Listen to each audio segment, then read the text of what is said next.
Hi there, it's Dr. Kathleen Cannon, and we're back today with the vitamin alphabet. B6 is up. So vitamin B6 is also called pyridoxine, and the active form is pyridoxal 5-phosphate, which is P5P for short, sometimes PLP. And B6 is involved in many processes in your body. It's involved in the metabolism of amino acids and also fats and carbs, and it does play a role in the enzymatic function of many pathways of your body. So when you have B12 needs that are unmet, it's going to affect many different things potentially.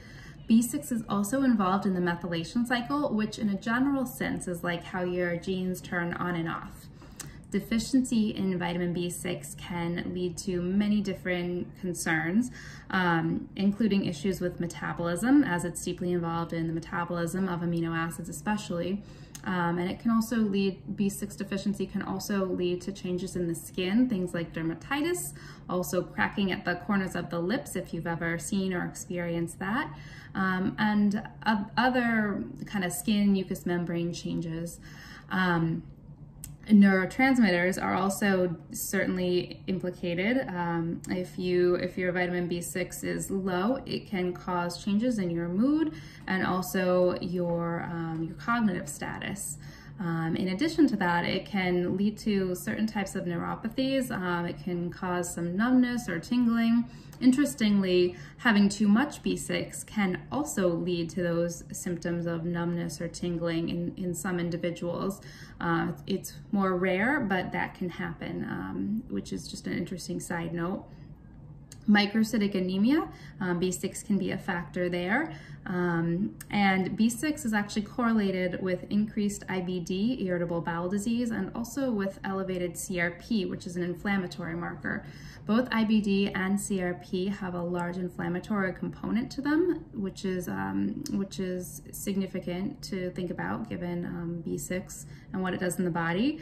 Factors that can negatively impact your B6 status include smoking, alcohol consumption, oral contraceptives, and certain other drugs. Testing for B6.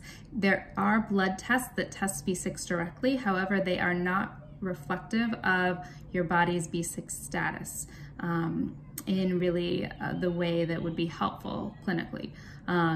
So better test for markers that come out of pathways where B6 is required. So we can isolate certain markers where B6 is required in a more exclusive way to determine that if the marker is abnormal, then B6 is most likely the culprit. That's really the best way to test B6 status. Food sources of B6 include beans, nuts, legumes, whole grains. Again, whole grains are a big theme here. Also fish and meats. And B6 is a water-soluble vitamin, which means that to help with its absorption, you got to take it with food. It also means that it's generally pretty safe. However, B6 is one of the B vitamins that you want to be a little bit cautious with, and just be aware that there can be some toxicity for certain individuals. It's not that common, but it's something that's important to know, which is why it's always important to work with a healthcare practitioner who's knowledgeable about vitamins if you are planning to supplement with it, because you do not want to experience toxicity. So I hope this has served you, and I hope you've learned a little bit of good info about B6 here. If you have questions, let me know. May you be well.